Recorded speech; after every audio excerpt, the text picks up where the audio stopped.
Na última aula nós, na verdade, não chegamos a ver, né, mas, eu mostrei rápido para vocês lá, eu acho a mesma soft start acionando mais de um motor, né, a gente chama de acionamento sequencial, né. Cada hora ele aciona um motor de cada vez aí. Eu fiz aqui o circuito, não é exatamente esse circuito para esse modelo da soft start que eu mostrei para vocês, é um circuito para um outro tipo de modelo de soft start, que a gente estava usando lá como base, a SSW03, né. Isso aqui é de outro modelo, mas a ideia, a lógica é a mesma, né. Nesse caso aqui seria o acionamento sequencial de 2 motores. E aí eu tenho 4 ou 5 contactores para fazer esse processo. A soft start que está aqui, ó, ela está configurada para o quê? Toda vez que eu fechar, energizar a entrada dela, ela iniciar o processo de rampa de aceleração. Então, olha só o que ela vai ter que fazer. Qual que é a sequência que a gente precisa aqui do comando para acionar? Primeiro, precisa acionar o K1, que é fechar aqui, para logicamente os disjuntores lá. Estou usando disjuntor motor aqui, depois eu falo por quê. Aí eu já com os disjuntores fechados. Na hora que eu acionar o meu circuito aqui, uma botoeira externa, tem que acionar o K1 e tem que acionar o K2. K1 e K2. O K1 para energizar a soft start, quando energiza a soft start, já na saída ela começa a fazer a rampa de aceleração, alimentando o motor 1. Depois que a soft start já colocar a tensão nominal sobre o motor, por exemplo, lá 220 volts, o motor já terminou de fazer a rampa, ela colocou 220 volts, o que ele vai ter que fazer? Vai ter que tirar, no caso, o K2, tirar o K1 e ligar o K3, que é para alimentar o motor 2 já com a tensão da rede. Eu tiro da soft start e alimento com a tensão da rede. Então ficaria aqui o próximo passo, só o K3 ligado. E logo depois, ele vai ter que fazer o quê? Ele vai ter que acionar de novo o comando, acionar de novo o K1 e acionar, agora não mais o K2, acionar o K4, que é para energizar a soft start novamente e ela iniciar a rampa, agora alimentando não mais o motor 1, mas o motor 2. Então, o terceiro ponto aí tem que acionar o K1 de novo, tem que acionar o K3, que tem que manter energizado, né, já tem que manter acionado, e acionar o K4 também. Depois, ele vai fazer o quê? Ele vai desacionar o K4, desacionar o K1 e acionar só o K5 aqui, ó, para tirar a alimentação da soft start e alimentar o motor com a tensão da rede. Então ficaria aqui depois só o quê? O K3 e o K5 ligado, que aí já seria alimentação direta, ó, da rede, né? Então a ideia seria essa sequência, né? Acionar primeiro K1 e K2 para alimentar o motor 1 com a tensão da soft start, depois desliga o K1 e o K2, liga o K3 para alimentar o primeiro motor com a tensão direta da rede, já que ela terminou de fazer a rampa de aceleração. E aí, por último, eu aciono o K2 e o K4 para alimentar o segundo motor com a tensão da soft start. E aí, depois que ele tiver feito a partida, alimenta direto com a tensão da rede.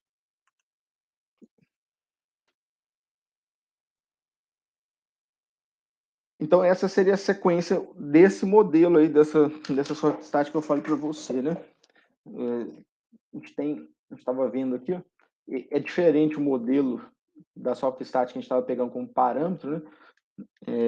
Esse daqui, a forma de acionamento é diferente. Ele está acionando aqui através do relé de saída dele, né? Para fazer a iniciação de K1 e fazer aquele fechamento interno pelo motor, né? Colocando o braço lá da soft start, os tiristores em série com a bobina do motor, né? Então, no nosso caso aqui, a gente está fazendo uma sequência, pensando em outro tipo de modelo, né? Mas que faria a sequência lógica da mesma forma. Vamos ver o comando. Dúvida aí, Sérgio, em relação a isso? Como que é essa sequência aqui? Ó, tem que acionar K1 e K2, depois só o K3, depois o K1, K3 e o K4, depois o K3 e o K5. Vamos fazer aqui, a sequência do comando. Tá caindo um pouco aqui a conexão, mas aí eu dou uma revisada no vídeo depois para ver a parte que perdi. Eu vou explicar aqui mais devagar aqui, ó. O que vai acontecer? Ó?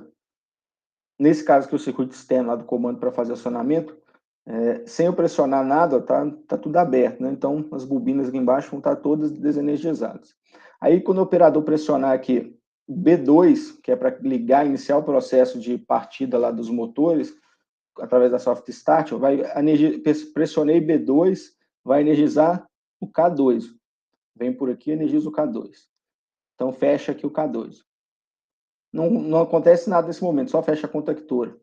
E aí, vai fechar aqui também o K2, né, que é o contato de selo, porque o operador vai pressionar a botoeira e não vai manter ela energizada. Só pressiona, abre, mas quem mantém a bobina aqui energizada de K2 é o contato auxiliar de selo. Quando passou por aqui, ó, além de energizar o K2, vem por aqui, passando aqui pela lateral, também está em paralelo, né? Energiza a bobina do temporizador 1.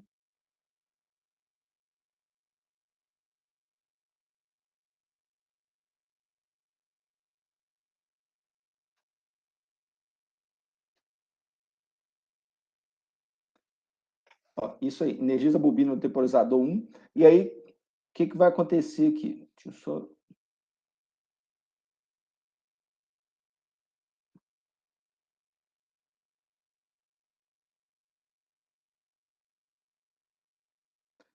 Aí, o que vai acontecer? Não, tá certo, só achei que tivesse errado o circuito, mas está certo. Aí, quando energizar a bobina de K2, né, além desse contato aqui de K2, tem um outro contato de K2 aqui, ó, que fecha, né? Quando energizou a bobina aqui. Tem os contatos principais aqui no circuito de força que fecha, tem a bobina de K2 que fecha, que foi energizada, e o contato auxiliar aqui de K2, e esse também outro contato auxiliar de K2 que fecha. E aí vai vir por aqui, ó, e vai energizar a bobina de K1, que vai fechar aqui. Nesse momento que energiza a entrada da soft start, ela vai começar a fazer o processo de rampa de aceleração do motor 1, ó, vindo por aqui, ó. Entra lá, alimenta a soft start, ela começa a fazer a rampa de aceleração alimentando o motor 1. Aí, o que vai acontecer? O tempo que eu programei de rampa aqui, para chegar na tensão nominal, é o mesmo tempo que eu tenho que colocar aqui no temporizador T1. Porque ó, é esse temporizador que vai falar, olha, já chegou a tensão nominal sobre o motor 1. Então, eu posso desligar a alimentação da soft start e ligar direto a alimentação da rede. Então, é esse temporizador que faz isso. Está fazendo a partida, terminou de fazer a rampa de aceleração lá. O que vai acontecer? Vai dar o tempo do temporizador. Chegou aqui, por exemplo, em 220 volts sobre o motor, vai ser exatamente o mesmo tempo que eu vou colocar lá. Por exemplo, se eu coloquei aqui para soft start com uma rampa de aceleração de 10 segundos, eu vou colocar esse temporizador aqui também com 10 segundos. Ou seja, quando finalizar a rampa de aceleração da soft start, vai acionar, vai dar o tempo do temporizador T1. E aí, olha o que o temporizador T1 faz na hora que dá o tempo. Ele vai acionar aqui, tem um contato aqui, e vai abrir o outro. Contato aberto e um fechado. O que acontece nesse momento aqui? Quando abre aqui o T1, ele vai desenergizar o K2, vai desenergizar o próprio o K2, vai abrir aqui o K2, né? Consequentemente, vai desenergizar o T1 também, né? Porque ele estava vindo por aqui, né? Ele estava energizado, como abriu aqui, vai desacionar. E aí, vai abrir aqui, né? Vai abrir porque desenergizou tanto o K2 quanto o K1. E aí, na hora que fecha o temporizador, que é a bobina do temporizador, ele energiza o K3, que é para fechar aqui e já alimentar o motor 1 com a tensão da rede direto.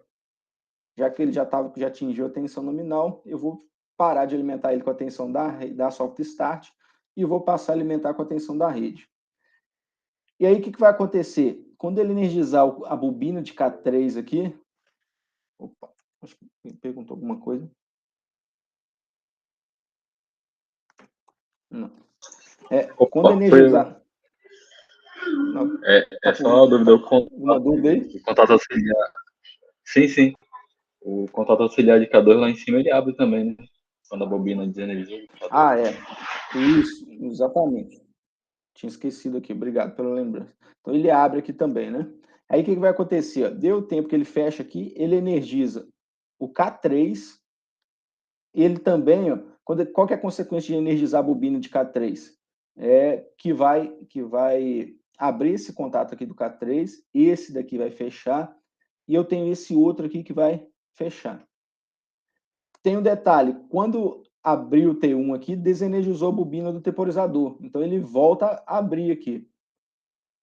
Dá o tempo, ele fecha, mas ele abre de novo porque o próprio T1 aqui desenergiza o contato, né?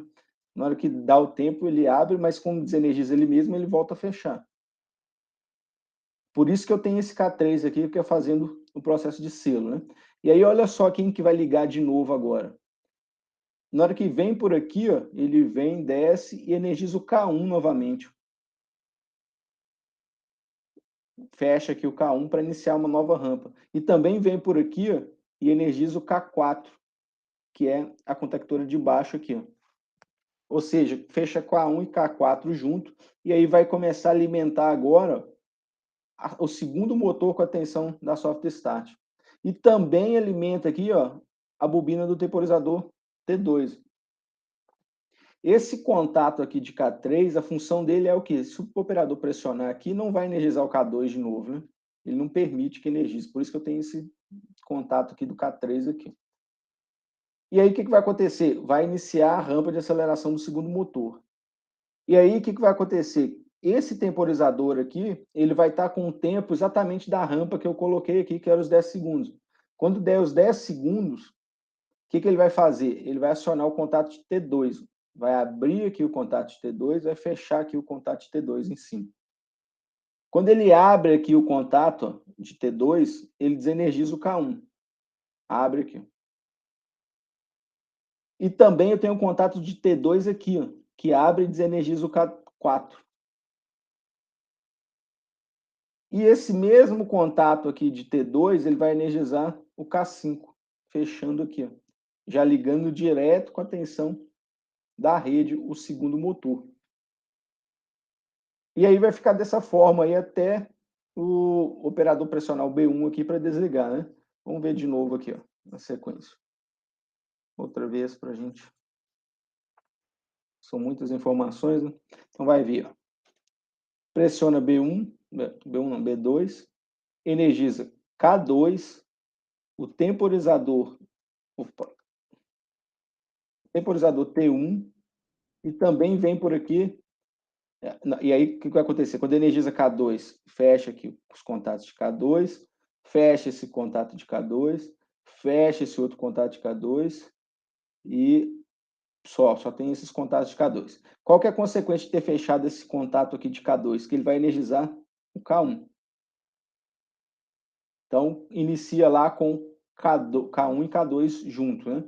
Vai partir o motor fazendo a rampa. O operador tira o dedo aqui e mantém energizado pelo selo de K2. E aí vai começar a contar o tempo, né? O tempo do temporizador T1, que é, na hora que der o tempo, vai acabar a rampa de aceleração dele. E aí, quando der o tempo, abre T1 aqui e fecha T1 aqui.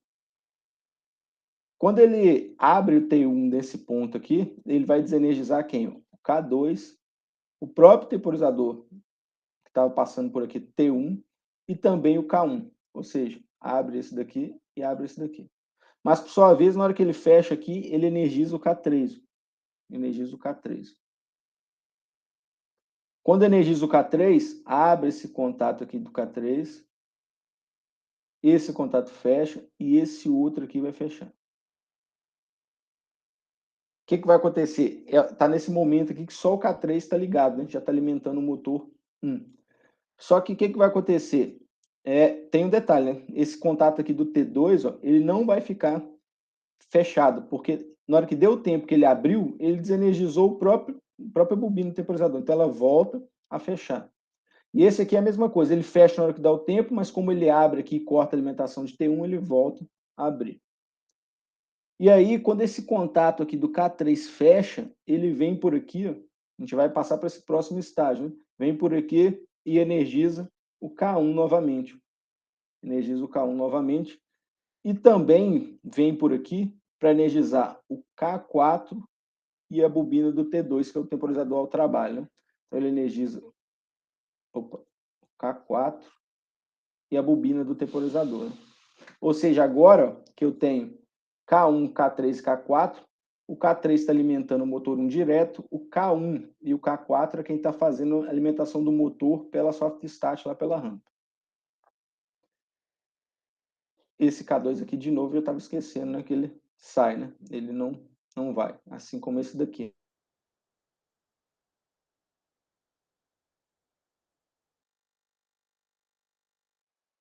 Porque na hora que desenergiza o K2, abre esse contato K2 e abre esse outro contato do K2. Do T2. Quando der o tempo do T2, ele vai abrir esse contato, abre esse contato e fecha esse contato. Quando ele abre aqui, a fase que estava vindo por aqui passando, não vai passar mais, né? Vai desenergizar a bobina de K1. Também, na hora que dá o tempo aqui do T2, ele abre e desenergiza o K4. E quando ele dá o tempo que ele fecha aqui o T2, ele energiza o K5. Energiza o K5 para já ligar o motor 2 com a tensão direta da rede. Né? E aí ele vai ficar nesse estado aí até desligar. Eu tenho a simulação aqui.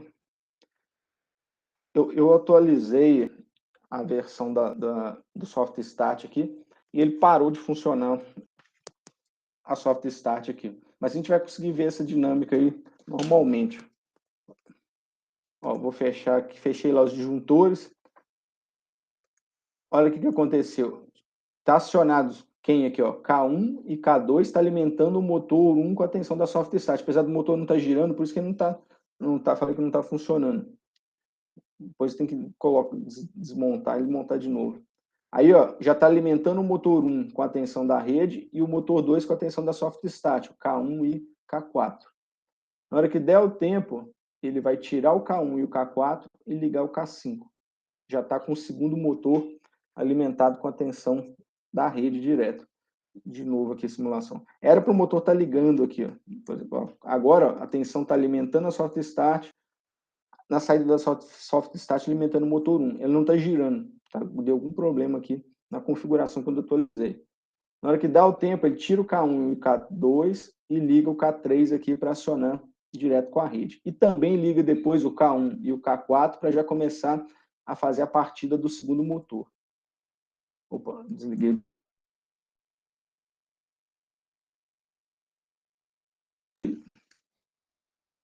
De novo.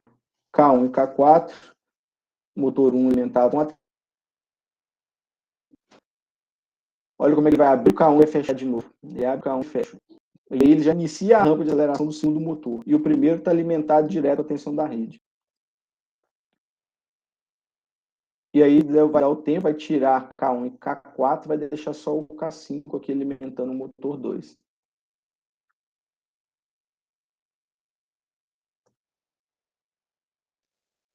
E aí ele fica nessa situação até eu despressionar aqui e desligar novamente, né? Então tem essa sequência aí para fazer o acionamento da soft start. Dúvidas aí, Sérgio? Nesse ponto aí? Não, foi bem didático, foi bom. Sem dúvida. Beleza. Agora a gente vai partir, deixar a soft start de lado, vamos ver outro equipamento que faz partida eletrônica dos motores trifásicos. Hoje a gente vai começar, só lembrando aqui, ó, a gente tem vários tipos de conversores, né? Tem esse conversor que pega de corrente alternada para corrente contínua, a gente chama de retificador, né? Vocês provavelmente já viram um retificador de meia onda, de onda completa monofásico.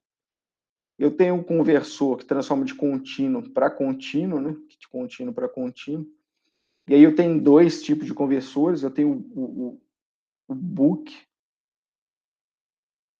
O BOOC que pega uma tensão contínua e reduz essa tensão contínua. Então, se eu quiser pegar um nível de tensão contínua e reduzir para um outro valor contínuo, eu uso o conversor Book, tá? Não é com O, né? Eu uso o conversor Book, que é para reduzir a tensão contínua.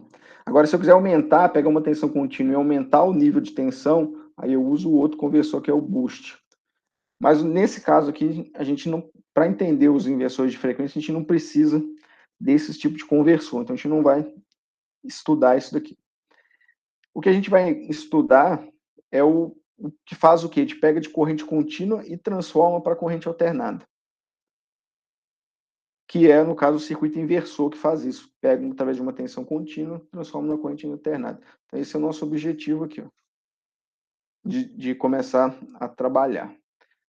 Só que o inversor de frequência, o equipamento inversor de frequência, o que ele faz? Ele é um conversor CA-CA. Ele pega de corrente alternada e transforma em outra corrente alternada aqui. Só que nesse caso, a gente tem aqui frequência e tensão fixo. E como a gente que está pegando uma tensão alternada, transformando em outra alternada, a gente consegue gerar aqui frequência e tensão variável, né? Alterar quando eu pego um conversor CA-CA. Então, eu tenho que entender o seguinte, vai ficar até mais fácil a gente trabalhar nessa imagem aqui, ó. E isso daqui, ó, é o circuito do inversor, vou até mudar o nome aqui. Inversor de...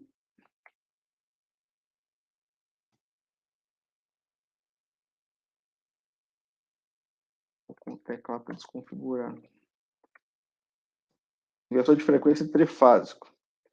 O equipamento inversor de frequência que a gente vai estudar, mas dentro do equipamento inversor de frequência, a gente tem dois conversores. A gente tem um conversor logo na entrada que vai pegar a corrente alternada e transformar numa corrente contínua, que é essa primeira aqui, seção retificadora, que é o retificador trifásico, depois eu vou mostrar aqui como que é. A gente tem aqui o barramento CC que pega e reduz a oscilação dessa que sai aqui do retificador. E depois a gente tem um outro circuito, que é o circuito inversor, que é que vai pegar uma tensão contínua e vai transformar em alternado. Então, o equipamento inversor de frequência, ele transforma corrente alternada em corrente alternada. Só que a diferença é que na rede elétrica eu tenho corrente alternada com frequência e tensão fixa, que depende lá da concessionária, da geração. E como é eu que estou pegando essa tensão contínua que vai vir aqui do barramento DC e passando para alternado novamente, e eu defino a frequência e a tensão. Porque através quando eu vario tensão e frequência junto, a gente mantém o torque constante. Então essa que é a diferença aí em relação ao soft start. Né? Soft start ela só ceifa lá com os tiristores a forma de onda, reduz somente a tensão, então ela perde torque. O inversor de frequência não. Então eu tenho que tomar cuidado para não confundir, né?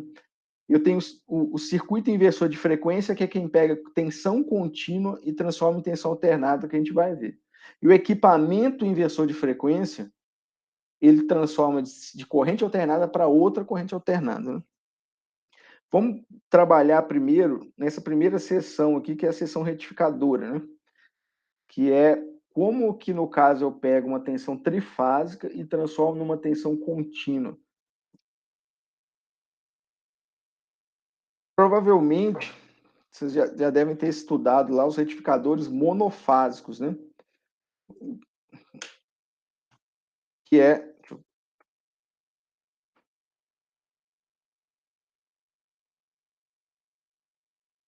Por exemplo, só relembrar aqui rapidamente, por exemplo, o monofásico, eu tenho lá uma fonte alternada, que pode ser aqui de fase ou fase neutro, né? Depende da tensão que eu vou ter aí. Aí eu tenho um diodo e tem a minha carga.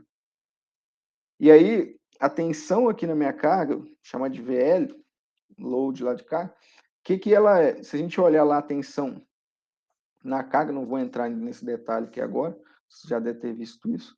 Se a gente olhar o retificador de meia onda monofásico, a gente fica assim, ó, tem tensão, não tem tensão, tem tensão, não tem tensão, né?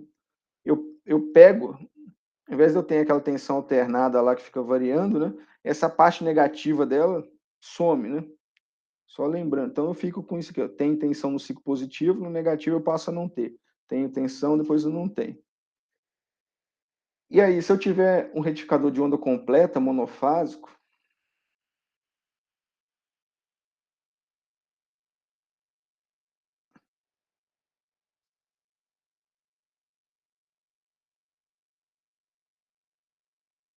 o de onda completa que usa os 4 diodos, e aí eu colocar minha carga aqui agora,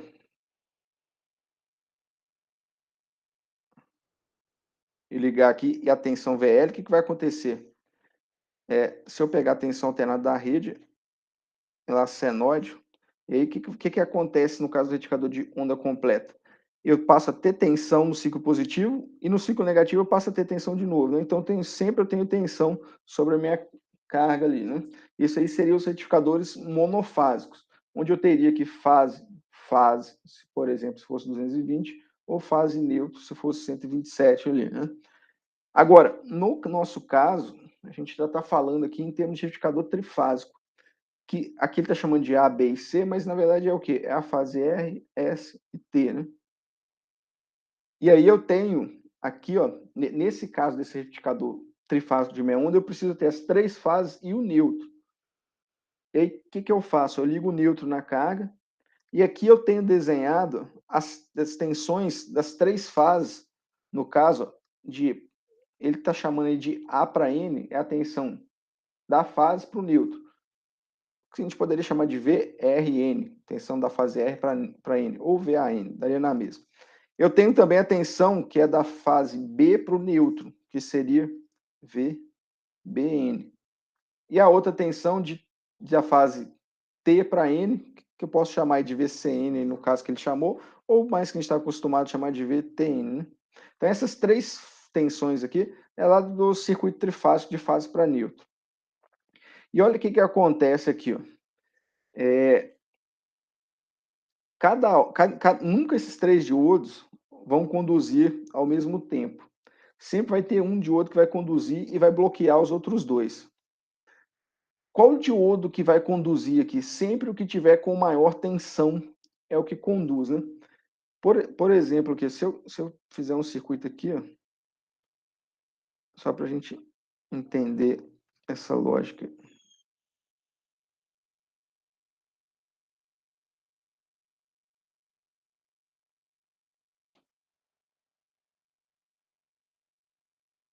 Na verdade, antes de fazer isso, só um detalhe aqui.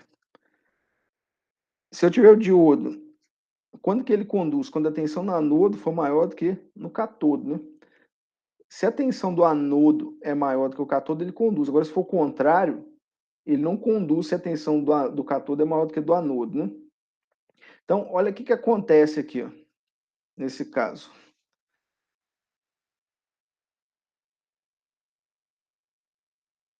Tem um diodo aqui, estou colocando uma carga aqui, uma lâmpada, por exemplo, e voltando a ligar aqui. Nesse caso aqui, a tensão no anodo aqui é maior do que do catodo, né? Aqui, por exemplo, se nós supor que eu tenho 10 volts aqui. Então é maior, vai conduzir. A tensão que está aqui no anodo é o positivo 10 volts. Aqui é a minha referência de tensão zero, ou seja, o diodo, a tensão que eu tenho aqui no catodo no anodo é maior do que do catodo. Agora, se eu fizer isso daqui agora, se eu pegar uma fonte de tensão, 5 volts,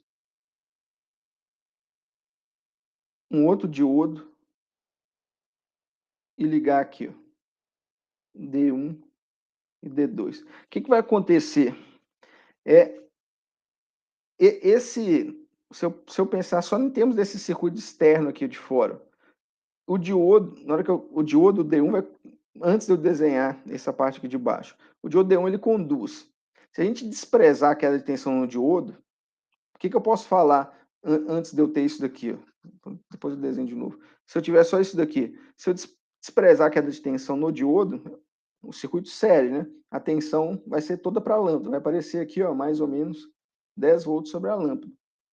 Agora, se tiver uma queda lá, por exemplo, se fosse silício 0,7, chegaria aqui 9,3 volts. Ah, tudo bem. Mas se eu fizer isso aqui agora, meu circuito está ligado, se eu vier aqui com outra fonte de tensão aqui e ligar aqui, por exemplo, de 5 volts. Opa, esqueci de colocar um diodo aqui. O que vai acontecer? Esse diodo aqui não vai conduzir, ó, porque a tensão que está no anodo, que está chegando aqui no mais, é 5 volts. A que está no caso aqui, no catodo do diodo 2, D2, são 10 volts, ó, exatamente esse mais aqui da fonte aparece aqui. Ó.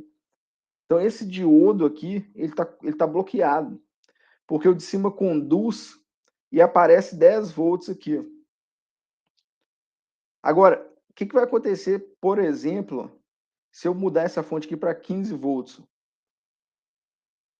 15 volts é maior do que 10 que está aparecendo desse lado, no catodo? No anodo agora eu passo a ter 15 volts, no catodo eu passo a ter o quê? 10 volts. A tensão do anodo é maior do que do catodo agora? É. O que acontece? Esse diodo D2 conduz. E quando ele conduz, ele coloca 15 volts aqui sobre a lâmpada, sobre minha carga aqui. Por quê? Porque a tensão no anodo ficou maior do que a do catodo. Agora, olha o que acontece com esse diodo D1 que estava conduzindo. Ele vai continuar com 10 volts desse lado e desse lado vai aparecer 15 volts. O D1 deixa de conduzir agora. Por quê? Porque a tensão que apareceu, a partir da hora que o diodo D1, D2 conduziu, que apareceu 15 volts sobre a minha carga, ele bloqueia esse diodo D1, porque a tensão no anodo, no catodo dele passa a ser maior do que a do anodo. Se eu vier aqui e mudar aqui para 20 volts, o que vai acontecer? Vai aparecer no anodo 20 volts, no catodo vai ter 15, vindo aqui, ó, que estava lá da fonte de baixo. Só que aí, o que vai acontecer? 20 é maior do que 15? O diodo D1 começa a conduzir agora, já que ele tem uma tensão maior no anodo do que no catodo. E quando ele conduz, aparece 20 volts aqui na carga. Aparecendo 20 volts na carga, a tensão no anodo passa a ser 20 aqui, ó, do diodo D2, no catodo do diodo D2. E aí bloqueia o diodo 2, porque ele tem no anodo 15 e agora apareceu 20. Então, o que está acontecendo aqui nesse caso? Sempre o diodo que tem no anodo a maior tensão, ele conduz e bloqueia o outro. Se eu colocar, por exemplo, aqui agora 30 volts, 30 no anodo é maior do que 20 do catodo. Conduz o diodo D2, aparece 30 volts aqui. E quando aparece 30 volts aqui, lá no catodo do D1, eu passo a ter o quê? A tensão no anodo do D1 menor do que do catodo. Então ele bloqueia o D1 e passa a conduzir só pelo D2. É isso que vai acontecer com esses três diodos. Nunca eles vão conduzir de forma simultânea. Sempre vai ter um que vai conduzir e vai bloquear os outros dois. E aí, quando ele bloqueia, quando que ele vai bloquear os outros? Quando a tensão for maior. Por exemplo, vamos analisar só para esse primeiro intervalo aqui. Chama de intervalo 1. Primeiro intervalo. No primeiro intervalo, eu tenho as três tensões. Essa tensão que está aqui é a tensão da fase A para o neutro. Olha a tensão que eu tenho aqui, ó, dessa daqui, ó. Essa aqui é a tensão da fase C para o neutro. Essa aqui é a tensão da fase C para o neutro. E essa daqui é a tensão da fase B para o neutro. Então, se a gente olhar aqui, a que tem o maior valor positivo, essa daqui chega a ter valor maior em módulo, né? Mas em termos de positivo, é a tensão da fase A, ou fase R, dependendo do que você queira pensar. Por quê? Porque ela está com o maior valor. Para todo esse intervalo, ela que tem o maior valor positivo, a tensão do diodo 1. Então, o que acontece? Conduz pelo diodo 1. E aí bloqueia o diodo 2 e o diodo 3. Então, todo esse intervalo aqui, ó, esse primeiro intervalo, quem está conduzindo é o diodo D1. E a tensão que eu tenho da fase A para o neutro é que aparece sobre a carga, que eu estou chamando aí de tensão de VAN, que é essa daqui, ó. Essa tensão é que aparece sobre a carga. Por isso que ele está falando aqui, ó, isso aqui já é a tensão sobre o resistor aqui, que é a minha carga. Está falando que o diodo D1 conduz. Por quê? Porque é a maior tensão que eu tenho nesse primeiro intervalo. E por que a tensão fica dessa forma aqui, ó, com essa ondulação, que é exatamente a tensão que eu tenho nesse intervalo que está sobre a carga, é a tensão da fase A para o neutro. Então aparece essa tensão aqui, que é da fonte de alimentação da fase A para o neutro, aparece sobre a carga. Vai chegar nesse segundo intervalo aqui, o que acontece? A tensão da fase B, nesse segundo intervalo, ela passa a ser, ó, a maior de todas. E aí o que acontece? Para de conduzir pelo diodo D1 e começa a conduzir pelo diodo D2. Por quê? Porque a tensão é maior da fase B do que das outras fases. Então bloqueia o diodo D1 e o D2, conduz pelo diodo D1 e D3, conduz pelo diodo D2. E qual que é a tensão que vai aparecer sobre a carga agora? É a tensão que vai estar da fase B ou da fase S para o neutro aqui. Então, essa tensão que eu tenho aqui, que é VBN, que é a que aparece sobre a carga. Aí vai chegar aqui no terceiro intervalo. Nesse terceiro intervalo, quem tem a maior tensão passa a ser a tensão de C para o neutro, VCN. E aí o que acontece? Começa a conduzir pelo diodo D3, que é quem tem a maior tensão no anodo, é o D3, que está com a fase C. E aí, qual que é a tensão que aparece sobre a carga? A tensão de C, que é a fase C, que está aqui para o neutro, que é o VCN, que é essa tensão aqui. Então, é exatamente essa tensão de VCN que aparece sobre o diodo. Então, a cada intervalo desse daí, né, depois começa a repetir de novo, eu tenho um diodo conduzindo ali por vez. Primeiro conduz o diodo D1, enquanto a tensão de A está maior. Depois a tensão que fica maior é de B, e aí quem conduz é o diodo 2. Depois é de C, quem conduz é o diodo 3. E aí eu passo a ter, ó, sobre a minha carga essa tensão aqui, que é contínua. Por que ela é contínua? O que garante que a minha tensão é contínua é que ela não fica oscilando entre positivo e negativo, né? Isso que quer dizer tensão alternada, né? Então, isso aqui é uma tensão contínua. Tá certo que ela tem um ripple lá, uma oscilação, então uma oscilação não é 100% contínua, mas ela já está contínua, que a gente fala pulsante, que ela dá uns pulsos aqui, né? E aí o que acontece? É diferente esse retificador meia onda trifásico do monofásico, que eu desenhei aqui, ó. Olha o monofásico, está de vermelho aqui, ó. Olha aonde que ele está centrado, a referência é no zero. Ele está tocando o zero. Tem tensão, depois tem tensão. Ele está na base. Agora, o retificador de meia onda trifásico, ele não está aqui embaixo. Ele não é... O monofásico ficaria dessa forma aqui, né? Esse não, ele tem um deslocamento aqui do zero dele, né? Isso é que é a condição do diodo aí que conduziu, né? E aí, o que eu posso fazer aqui no caso para... Dúvidas aí? Mas mesmo assim, o de meia onda ele não chega a tocar no zero, né? Ele fica ali na faixa de 0,7, né? No caso, se a gente considerar aí no caso, que igual eu falei para vocês, estava desprezando a queda de tensão sobre o diodo, né? Porque se a gente for pegar aqui... desprezando aí vai para zero mesmo. Isso, exatamente, né? Na verdade, ela fica em zero. Ela fica em zero. O que acontece, tanto o monofásico de meia onda quanto o de onda completa, ele toca o zero. O que acontece, na verdade, se a gente for olhar, é que ele faz isso daqui, ó. Ele não sai aqui do zero, ele não sai do zero e começa a conduzir lá, depois não tem tensão, zero e começa a conduzir, não tem tensão. Ele, se eu for considerar o diodo real aqui, ele não conduz do zero. Por exemplo, passou a ter 0,1 volts, o diodo não conduz. Porque para ele iniciar o processo de condução, o diodo tem que vencer a barreira dele de 0,7, né? Então, ele só vai começar a conduzir o diodo aqui, ter tensão sobre a carga, quando a tensão da fonte aqui, tensão da fonte, que é o VD, tensão do diodo. Quando a tensão da fonte for maior do que a tensão VD do diodo, né? que é a barreira de potencial do diodo. Então, na verdade, quando eu tenho, por exemplo, 0,1 volts aqui da fonte, não tem corrente circulando, porque 0,1 não é suficiente para começar a conduzir. Então, na verdade, o que acontece é isso daqui, ó.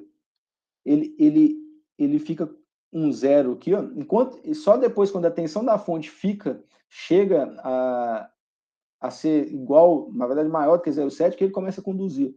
Então, na verdade, ele tem um corte aqui, aí ele conduz aqui. Aí ele vem, ele não começa a conduzir já do zero, ele pega um pedaço aqui, corta e aí conduz. Mas ele está centrado no zero aqui, ó.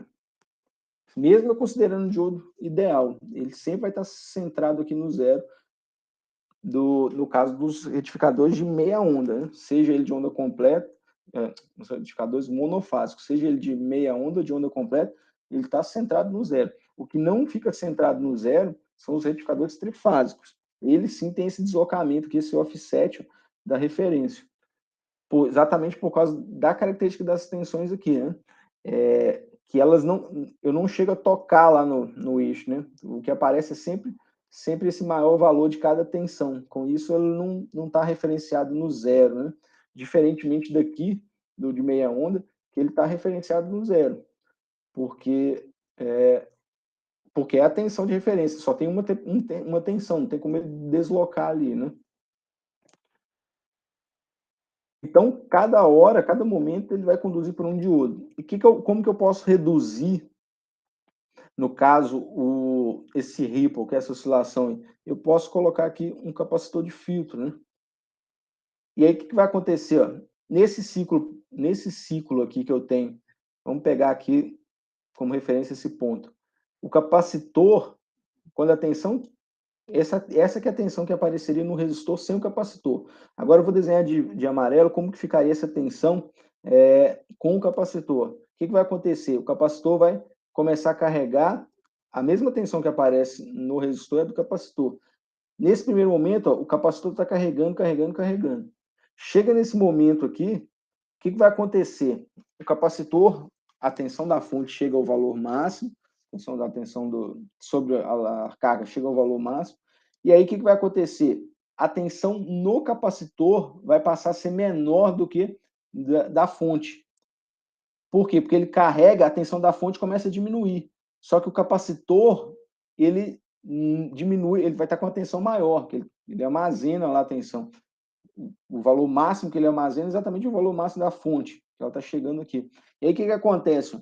A tensão da fonte começa a reduzir, mas a tensão no capacitor, ela reduz, que vai descarregando agora. O capacitor foi carregando até esse ponto. A partir desse ponto, o capacitor vai começar a descarregar sobre no caso aqui, sobre a minha resistência. E ele vai descarregando, descarregando, chega nesse momento, a tensão da fonte lá da fase, no caso da fase B para o neutro, passa a ser maior do que a tensão no capacitor. Então o capacitor começa a carregar de novo. Carrega até o valor máximo da tensão de VBN. E aí, a partir desse momento, a tensão da fonte começa a ficar menor do que a tensão do capacitor. E aí, quem começa a alimentar, fornecer tensão para o resistor, passa a ser o capacitor. Só que ele vai descarregando, descarregando, descarregando. Aí chega nesse momento, a tensão do capacitor passa a ser menor do que a tensão da fonte. No caso da fonte, da tensão de C para N. Então, o capacitor começa a carregar. E aí vai, ó. Com isso eu consigo reduzir o ripple, né? Quanto maior, no caso, for o meu valor do meu capacitor, mais carga ele vai ter e menor vai ser essa oscilação aqui.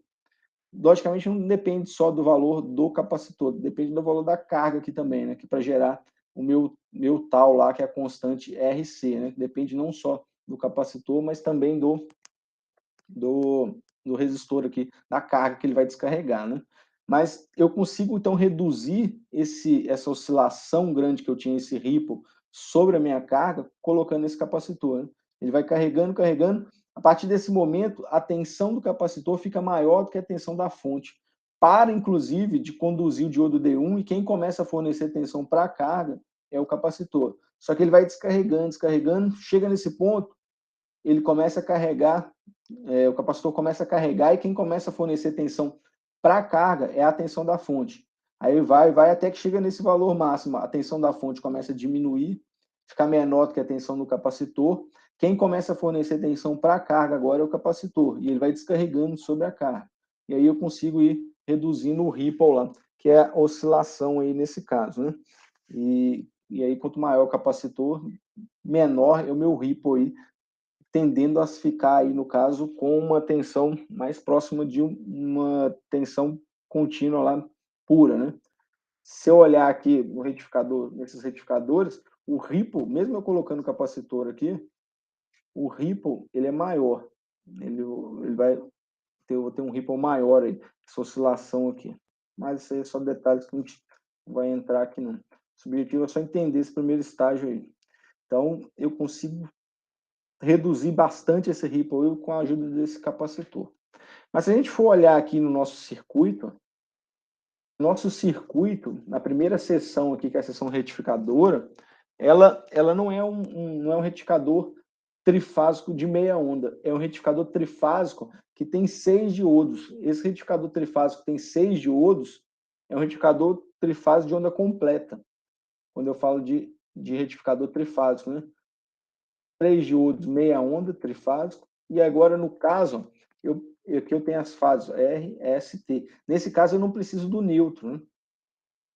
No nosso caso, nesse caso anterior, eu preciso do retificador de meia onda, obrigatoriamente eu preciso do neutro para ligar o neutro na minha carga. Agora, nesse caso dos retificadores trifásicos de onda completa, eu não uso o neutro. Eu só vou levar aqui para esse ponto aqui, eu uso a fase R, para esse ponto chega a fase S, para esse ponto eu chego a fase T. Apesar dele ter colocado aqui o neutro atrás, mas isso aqui é só lá do fechamento do transformador que ele está colocando aqui. Mas eu alimento com as 3 fases. E aí, o que vai acontecer?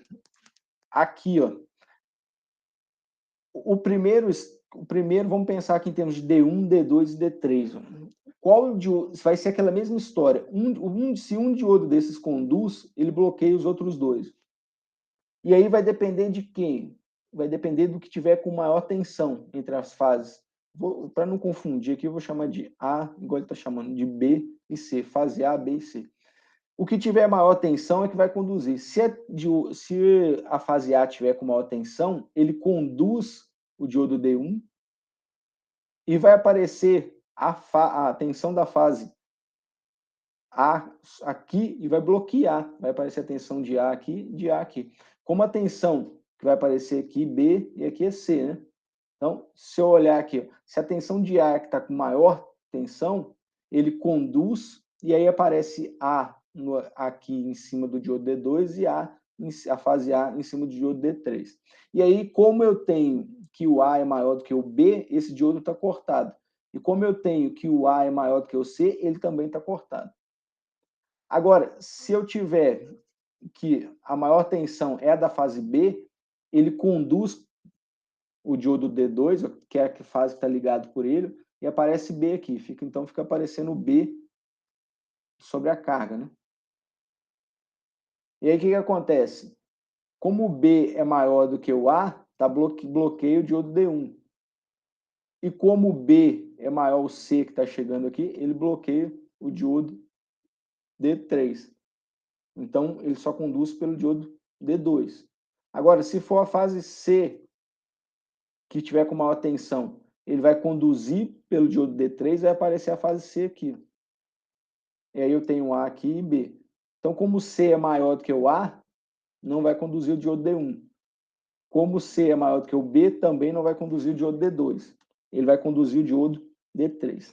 Então, essa lógica aqui de quem conduz primeiro aqui no caso, se é o diodo D1, D2 e D3, pensando só nesses diodos de cima, o que define é a tensão das fases A, B e C. O que tiver, igual a gente viu aqui no caso do monofásico, né? O que tiver com a maior tensão A, B e C, conduz e bloqueia os outros dois. Aqui vai ser exatamente a mesma coisa que vai acontecer com esses diodos aqui. Vamos pegar aqui, ó, esse primeiro intervalo. Nesse primeiro intervalo, quem que eu tenho maior tensão positiva nesse primeiro intervalo? Se eu observar aqui, ó, essa é a tensão de A para N. Essa daqui, vou até mudar de cor aqui, essa daqui vai ser a tensão que está vindo por aqui, que é de C para N. E a que está de preto aqui é de V para N, né? VBN. Então, qual dos três diodos nesse primeiro intervalo que vai conduzir? O que está com maior tensão positiva é o amarelo, que é a tensão de A para o neutro. Esse daqui está com menor ou menor, esse aqui está com menor ainda. Né? Visualmente eu consigo visualizar isso daí, né? Então, qual diodo que vai conduzir desses aqui de cima inicialmente? Vai conduzir o diodo D1. E aí, quando ele conduz, a fase que aparece aqui na minha carga é a fase A. Aí, qual que vai ser o caminho da corrente? Ela vai vir por aqui, não vai passar pelo D2, não vai passar pelo D3, vai passar pela minha carga, chegando aqui ela tem 3 caminhos que ela pode percorrer. Passar por D4, D5 ou D6. Primeiro ponto, por que a corrente vai vir por aqui passando pela minha carga e não vai passar pelo D4? Se ela passasse pelo D4, ela voltaria para o mesmo lugar onde ela veio, que é a fase A. E a corrente, ela sempre vai do maior potencial para o menor potencial. Então, não faz sentido. Seria algo parecido com isso daqui. Ó. A corrente vai lá para o meu circuito, passa pela lâmpada e volta para o mesmo ponto. Não tem como fazer isso. Ela sair, não fecharia o meu circuito. A corrente sempre vai do maior potencial para o menor potencial. Então, o diodo D4 não vai conduzir nesse primeiro caso. Porque a corrente sempre quer ir de onde? Do maior potencial em busca do menor potencial. Então, ela não vai sair da fase A e ir para a fase A. Ela vai sempre da fase A buscando uma outra fase. Que aí, no caso, quais são as outras opções? Ó? Passar por D5 e ir para a fase B, ou passar por D6 e ir para a fase C. Qual que ela vai querer passar? Pelo D5 ou pelo D6? Ela vai passar, o diodo que vai conduzir, na verdade, ou seja, e vai dar passagem para chegar na fase, vai ser o que tiver com menor tensão. Então, eu tenho que olhar, nesse caso, qual diodo que está com menor tensão no cátodo, né? Ou seja, qual que é as fases entre B e C que tem menor tensão. Se a gente olhar aqui no gráfico, a que tem menor tensão, tem menor tensão aqui nesse caso é a tensão da fase B para N. Então, o menor potencial para a corrente sair, ela ir da fase A, passar pelo diodo D1, passar pelo diodo D5 e ir para a fase B. Ou seja, a tensão que aparece aqui sobre a minha carga é a tensão de A para B. Por quê? Porque a tensão de B é que está com menor tensão sobre o cátodo aqui. Então, ela conduz nesse sentido. Vai lá por A, passa pelo D1, passa pela carga, passa pelo D5 e vai para a fase B. Então, a tensão que aparece aqui é V, na carga é VAB, tensão de A para B.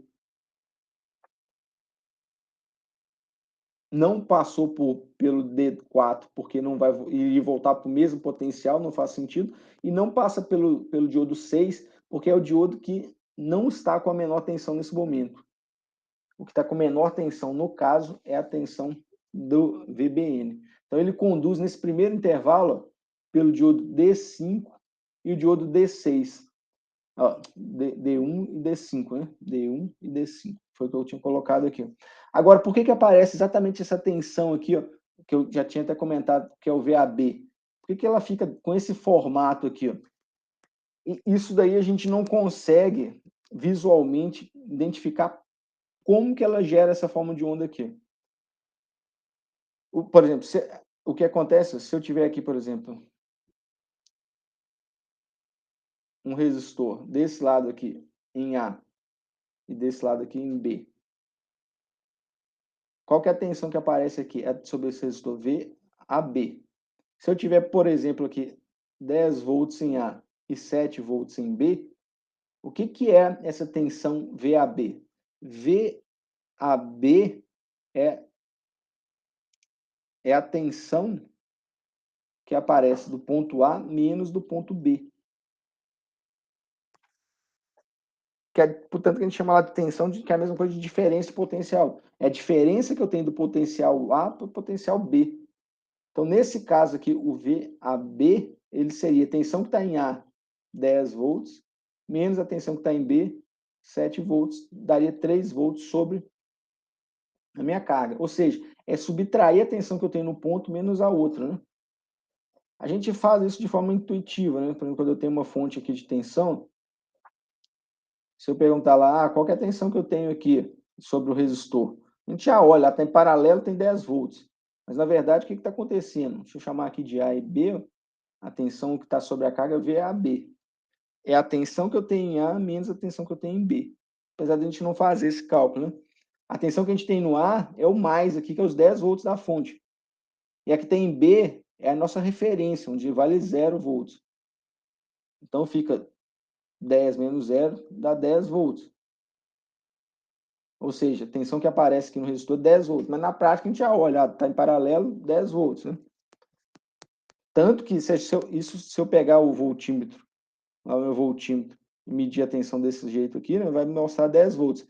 Colocando aqui o vermelho e o preto, né, do meu voltímetro. E se eu inverto, dá menos 10 volts. Porque se eu inverter, eu estou medindo a tensão de B para A. Seria o VBA.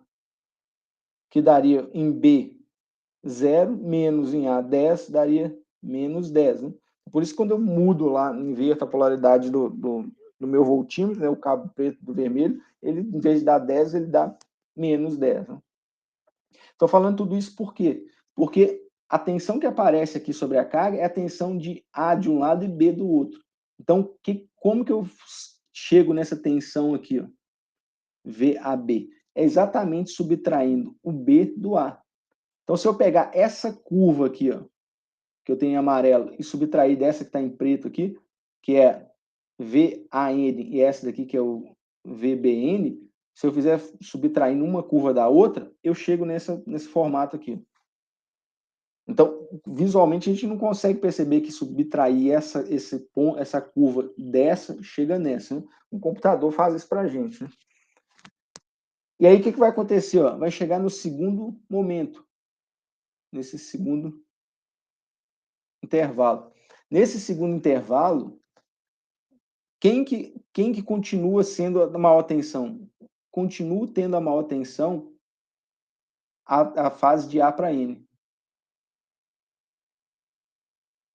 A preta vem logo depois com valor maior, e a que tem menor valor de tensão é a vermelha, que é a tensão de C para N, que é esse daqui. Então, o que vai acontecer? Vai continuar conduzindo, se eu olhar aqui, entre D1, D2 e D3, quem que está com maior tensão no segundo intervalo? Continua sendo a tensão de A para N, que está de amarelo. Então, ele continua conduzindo pelo D1. Mas agora, olha quem que está com menor tensão aqui. Nesse primeiro intervalo, quem estava com menor tensão era a fase de B para neutro, né? Ou seja, o VBN aqui. Agora, no segundo intervalo, quem está com a menor tensão passa a ser o vermelho, que é a tensão de C para N. Ou seja, ele vai parar de conduzir pelo diodo D2 e vai começar a conduzir pelo diodo D6. Vai vir pelo D1, passando pela carga, passando pelo D6 e voltando aqui para a fase C. Com isso, a tensão que aparece sobre a resistência não é mais de A para B, parece de A para C. Eu passo a ter VAC. Por isso que ele está colocando aqui, ó, VAC, a tensão da fase A para a fase C. E olha lá os diodos que está conduzindo nesse segundo intervalo. Exatamente o que a gente definiu, diodo 1 e o diodo 6. Como que eu chego nessa forma de onda aqui, VAC? É subtraindo essa forma de onda que eu tenho aqui de A para N, dessa daqui de baixo, que é de C para N. Subtrair essa menos essa, eu encontro essa forma de onda que está aqui. Ó. Terceiro intervalo. No terceiro intervalo, agora, quem passa a ter maior tensão é a fase B. Ela que tem que estar com maior tensão. Então, ele vai parar de conduzir pelo diodo D1 e vai começar a conduzir pelo diodo D2. E aí, com isso, a tensão que aparece aqui em cima é da fase B. Aí eu tenho que olhar quem que está com menor tensão agora para saber por onde que a corrente vai voltar. Nesse intervalo, se eu observar, quem está com menor tensão que agora é a tensão da fase C. Então, ele vai passar, sair de B, passar pelo diodo D2, passar pela minha carga, e vai passar aqui, ele tinha duas opções, né? Ou ele passava por D6 para ir para a fase C, que é o que está acontecendo, ou ele passa pelo diodo 5 e volta pela própria fase, mesmo potencial, ele não vai fazer isso. E ele não vai sair da fase B e ir para a fase A, porque a fase C é quem está com menor tensão. Então ele conduz aí, nesse caso, de B para C. O B quem está com maior tensão e o C que está com menor tensão. Então a tensão que aparece sobre a minha carga aqui agora é VBC, que é exatamente o que está aparecendo aqui, ó, VBC. E quem está conduzindo são os diodos D2 e D6. D2 e D6. Seguindo lá, o quarto intervalo. Quarto intervalo, quem continua com a maior tensão é da fase B. Tem que estar com maior valor lá para esse intervalo. Então ele continua conduzindo pelo diodo D2, aparecendo aqui sobre a carga na parte de cima, a fase B. Agora, quem passa a ter menor tensão aqui nesse momento é, só para facilitar a visualização, é amarelo para esse intervalo, quem está com menor valor de tensão, que é a tensão da fase de A para N. Então ele para de conduzir pelo diodo 6 e passa a conduzir pelo diodo 4, que é quem está com menor tensão. Então a tensão que aparece sobre a carga agora é VBA. Ele vai conduzir de B para A, passando pelos diodos D2 e D4. Por isso que ele está falando. Eu não tinha colocado aqui. Passando pelo diodo D2 e D4, nesse quarto intervalo aqui, né? Quarto intervalo, conduz de A para B, VBA, de B para A, né? VBA, igual eu tinha colocado aqui, passando pelos diodos D2 e D4. D2 e D4. E aí, se a gente seguir para o quinto intervalo, o quinto intervalo, quem está com maior tensão agora, deixa eu só mudar a cor aqui. Quem está com maior tensão agora é a tensão da fase C, o VCN. Então, o que vai acontecer? Ele vai parar de conduzir pelo diodo D2 e vai começar a conduzir por aqui, ó, pelo diodo D3. E a tensão que aparece aqui é da fase C, já que no quinto intervalo aqui, ó, eu tenho a maior tensão que eu tenho é VCN. Então, ele vem pela fase C e vai voltar por onde? Vai voltar pelo que tem menor tensão. O que tem menor tensão aqui, no caso, é a da fase A. Então, vai vir pela fase C e vai voltar pela diodo D4 para chegar na fase A. Então, ele conduz aí, no quinto intervalo, diodo D3 e o D4. D3 e D4.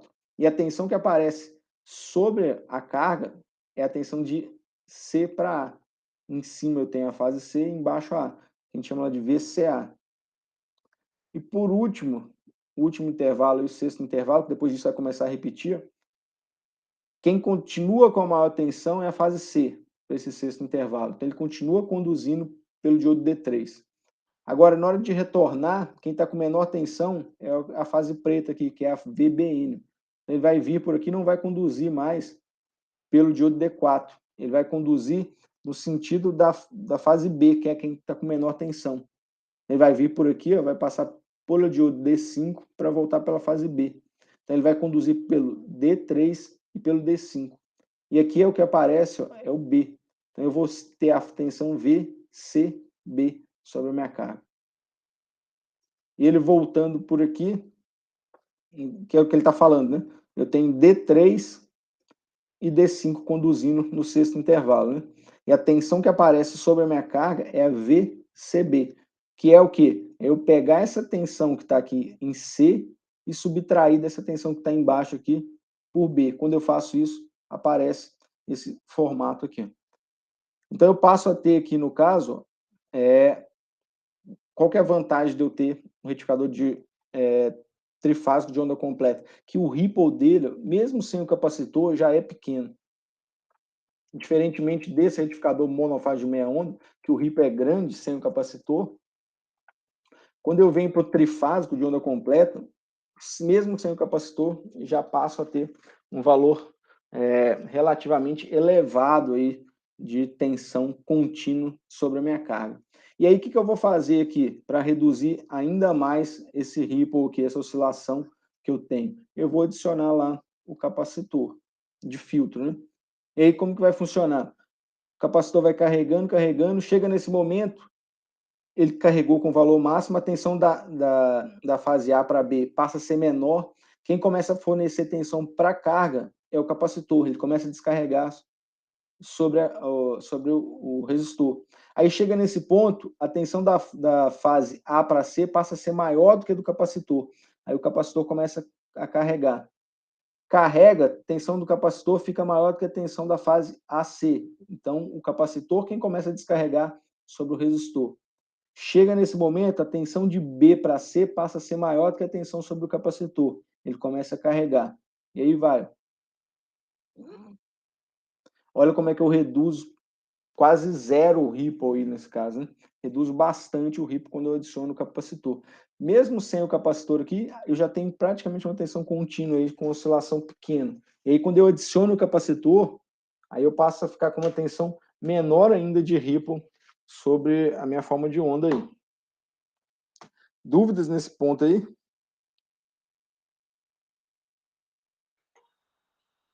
Não, professor, ficou perfeita a explicação.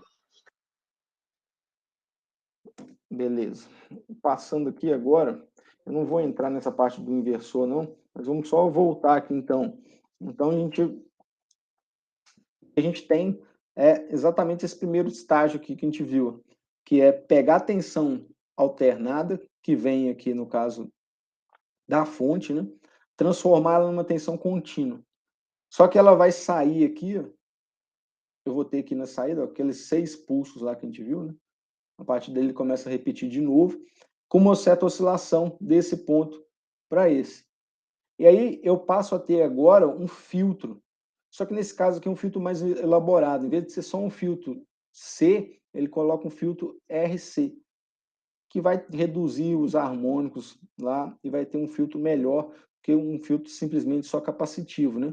Então, na hora que entra aqui no meu filtro, tem dois indutores e 2 capacitores, a tensão que vai aparecer na saída, que depois do barramento, desse ponto para esse, é praticamente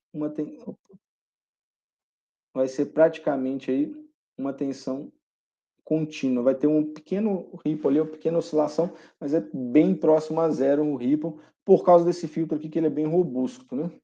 E aí vai ficar faltando a gente entender aqui, basicamente, como que ele vai pegar essa tensão contínua que está vindo aqui e vai transformar essa tensão contínua em uma tensão, voltar para uma tensão alternada. E mais do que isso, né? Não é só uma tensão que vai aparecer aqui sobre o motor, né?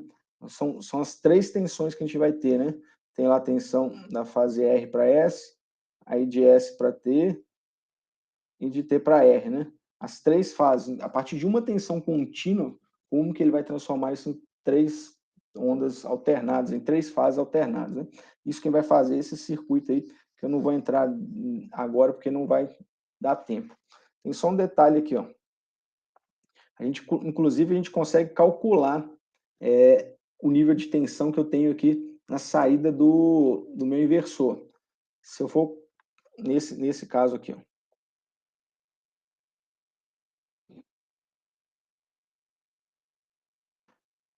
Por exemplo, você lembra lá do...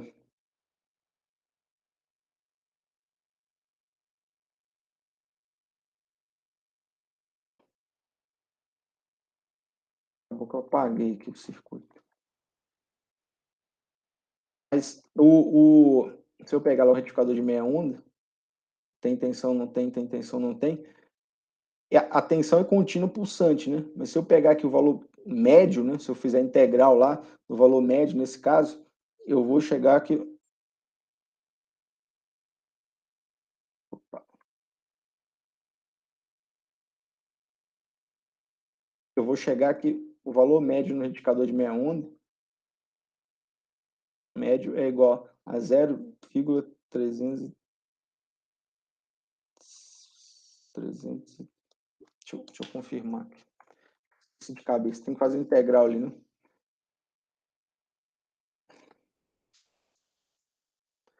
É 0,318. Lembrei. Teria que fazer integral, né, para fazer chegar nesse cálculo, mas eu tenho lá, tem tensão? Não tem. Tem tensão? Não tem. Tem tensão? Não tem. E aí vai. Então, se eu pegar o valor médio aqui no caso, em média, está variando essa tensão, mas em média, quantos volts eu tenho aqui? Essa tensão média. A tensão média aí no caso é 0,318 do valor eficaz da rede. Por exemplo, se eu tiver um valor eficaz de tensão da rede de 127 volts, vai ficar 318 vezes 127.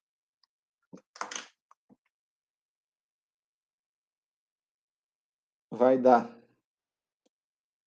0,318 vezes 127. Daria em torno de 440,38 volts, né? Essa é a tensão média, né? Ela está oscilando aqui, mas em média, quantos volts eu teria sobre o mercado? Esse valor. E se for o de onda completa, né? De onda completa, monofásico que a gente está falando, monofásico, se eu olhar visualmente, eu consigo observar que o valor da tensão média é maior, né? E esse cálculo da tensão média é exatamente integrar aqui, ó, calcular para esse período aqui, a área que eu tenho aqui, né? A integral é exatamente essa, calcular essa integral aqui de 0 a 2π, né? E fizer lá, eu vou chegar nesse 0,318, exatamente isso. Nesse caso, e o que é a tensão? É a área, né? Se eu somar essa área com essa e dividir por 2, eu chego na média. E aqui, no caso, como eu vou dobrar, ó, tem tensão, e aqui eu não tenho. Como eu estou dobrando aqui no retificador de onda completa, o valor que aparece aqui na frente, ele passa a ser o dobro, 0,636 vezes a tensão eficaz. Então, se eu fizer o cálculo em vezes 127, multiplicar aqui, você dá a nossa fórmula lá da integral, né? Calcular agora a integral para esse período de 0 a 2π da área, vai dar 0,636 do valor eficaz, que no caso aqui, 127, né? E aí, fazendo a conta, dá 80... Opa, desculpa. Aqui não é o valor eficaz, aqui é o valor máximo, tá? O valor máximo é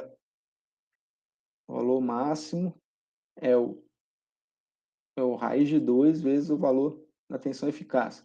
Então, seria raiz de 2 vezes 127, que daria 180 volts. O valor máximo, né? Então, aqui ficaria 0,318 vezes 180. Corrigindo aí. Não é pelo valor, nesse caso dessa fórmula, é pelo valor máximo, né? O valor máximo que ela atinge aqui, ó. Esse valor máximo. Que aí dá 0,318 vezes 127. Opa, fez 127, não, vezes 180. Daria 57,24 volts. Então, essa tensão aqui, em média, daria, está oscilando aí entre 0, valor máximo 180, fica em 0, em média teria 57 volts. Nesse caso aqui é a mesma coisa, seria o dobro da tensão máxima, o valor máximo. Então, ficaria, fazendo a conta aqui, daria 114,48 volts, né? Então, em média, aqui, nesse retificador de meia onda, o valor que eu teria, né? Então, isso é da integral que a gente chega nesse valor, né? Para o retificador de meia onda de onda completa, monofásico. Agora, se eu falar em termos do trifásico, o valor médio aqui, no caso que aparece, é 1,70. Isso aqui eu vou ter que olhar, é 1,74. 4, eu acho, se eu não me engano. Não vou calcular integral aqui, não, senão vai dar um trabalho danado. Ó.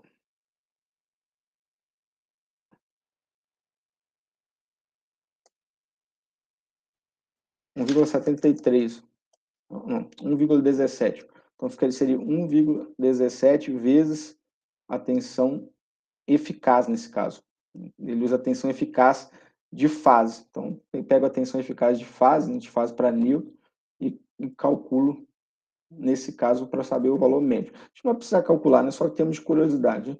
E aqui, nesse caso, o valor médio ele é bem maior. Ele é 2,34 vezes a tensão eficaz agora. Só confirmar aqui.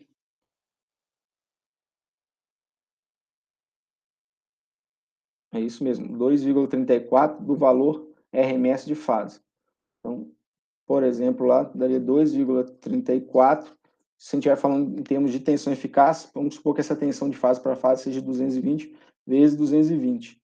Aí eu chegaria aí na tensão média que eu teria, né? Vai dar um valor bem mais alto aí, né? Não vou fazer o cálculo aqui. É só questão de curiosidade. O que a gente precisa entender aí é que vamos fazer o cálculo aqui só para a gente ver o valor que é mais ou menos o valor que vai dar lá naquela tensão contínua lá do barramento.